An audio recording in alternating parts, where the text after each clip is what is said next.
kelapa sawit itu adalah salah satu industri yang berkelanjutan, Pak. Dan itu pun didukung dengan yang kita sebut sekarang ISPO, Pak. Jadi Indonesian Sustainable Palm Oil.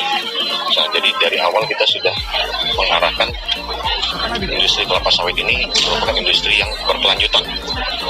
Dan juga semua aspek masuk di sana, termasuk lingkungan, masalah sosial, masalah ekonomi, semuanya tercantum di ISPO.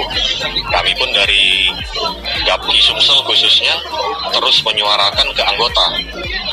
Kita ada 75 perusahaan anggota. Nah, itu saat ini ada 33 perusahaan yang sudah ISPO. Nah, sisanya kita targetnya tahun ini semuanya bisa ISPO, Pak.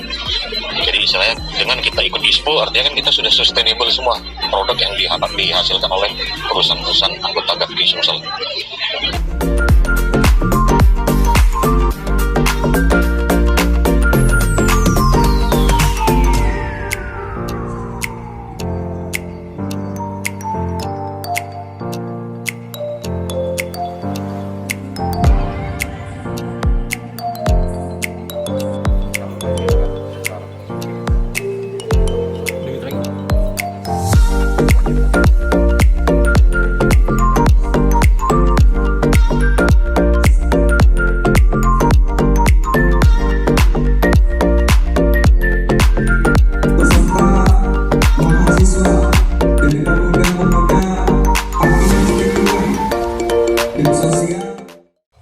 Yang kami hormati juga ada Wakil Sekretaris dari HKBI Sumsel, Bapak Alfred Antoni. Selamat datang, Pak.